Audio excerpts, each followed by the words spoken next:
नमस्कार। इन सज्जन का अब क्या होगा? ये 1 महीने पहले तक अपने स्टेट के चीफ मिनिस्टर थे। अब इनका नाम ईडी की चार्जशीट में आ गया है।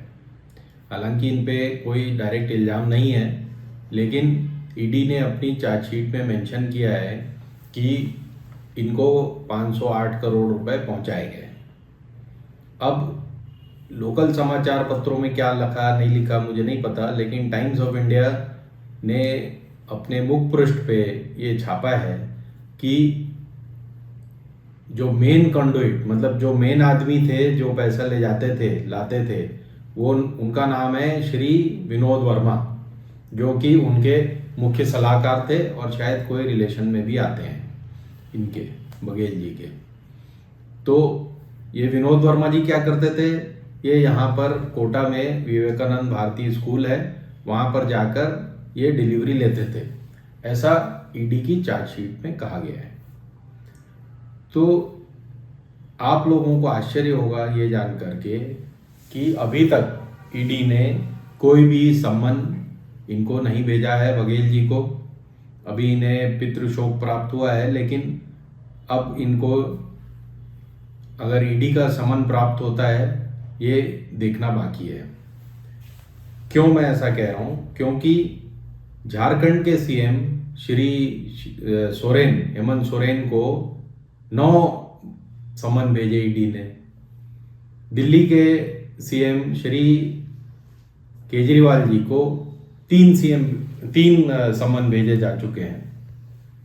उनके 3-4 मंत्री पहले से ही जेल में हैं। अब दिल्ली का केस उतना ही वीक या उतना ही स्ट्रांग है जितना छत्तीसगढ़ का है। ये जो महादेव ऐप का जो केस है, ये उतना ही वीक है जितना दिल्ली का एक्साइज का केस है या झारखंड की माइनिंग का केस है, या हम कहें उतना ही स्ट्रांग है।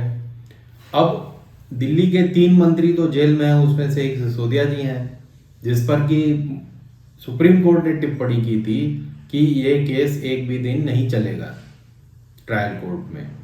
तो वो महाराज अभी तक, उनको पिछले 9 महीने हो गए, वो अभी तक जेल में है। अब इनके एडवाइजर्स को देखें। ये जो 2 एडवाइजर हैं, इनमें से एक है रुचिर गर्ग और दूसरे हैं ये विनोद वर्मा। ये इन्होंने क्या क्या गुल खिलाए हैं, ये तो अब धीरे धीरे इनकी परतें खुलेंगी। कुछ और जो थे, जैसे सौम्य चौरसिया, रानू साहू, तिवारी और ऐसे जितने भी लोग थे, वो अभी भी ईडी की कस्टडी में हैं। तो अब लोगों को डाउट ये जाता है कि अभी तक और पूरे इलेक्शन के दौरान और उसके बाद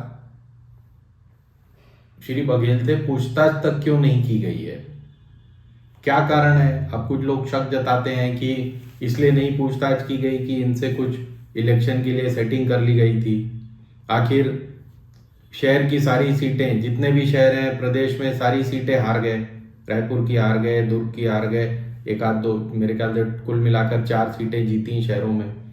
पूरा नॉर्थ छत्तीसगढ़ हार गए। तो ऐसा कैसे हो गया कि एक सीएम जो कि 70-75 की बातें कर रहा था, वो 70-75 की पार्टी को 35 पर ले आया?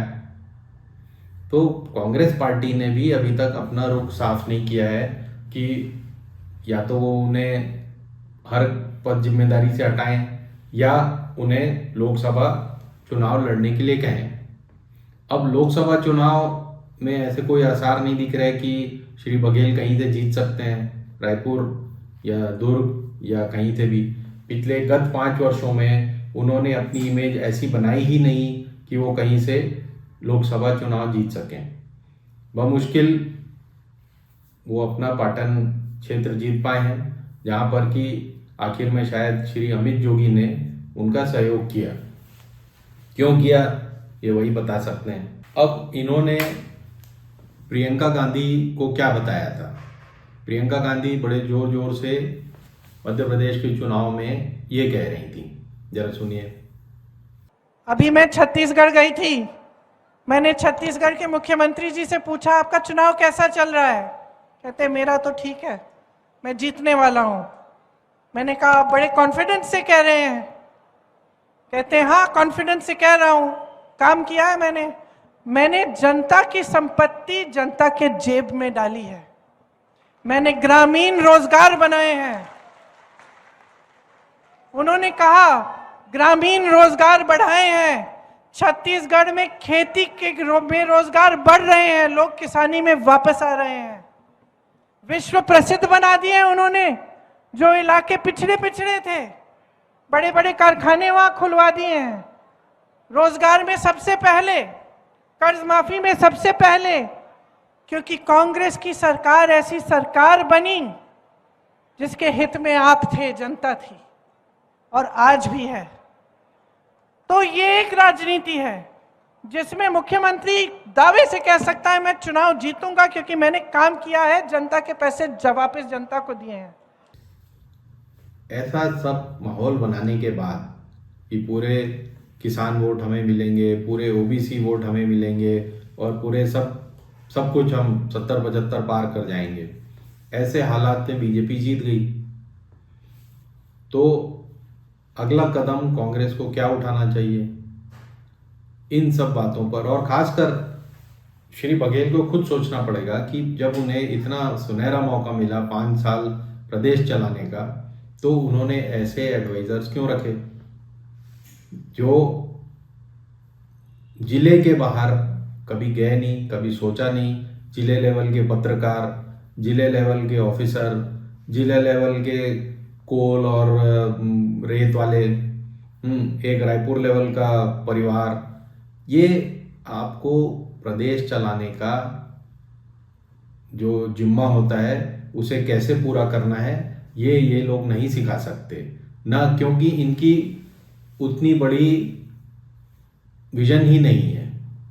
ये टेलीविजन वाले लोग हैं, विजन वाले नहीं हैं। ये आपको सिर्फ इधर से उधर फिक्सिंग करना सिखा पाए। तो इससे क्या हुआ, 5 साल में आपने ये सारा कुछ गोबर कर दिया। अब देखते हैं आने वाले दिनों में क्या होता है। धन्यवाद। हिंदुस्तान जिंदाबाद।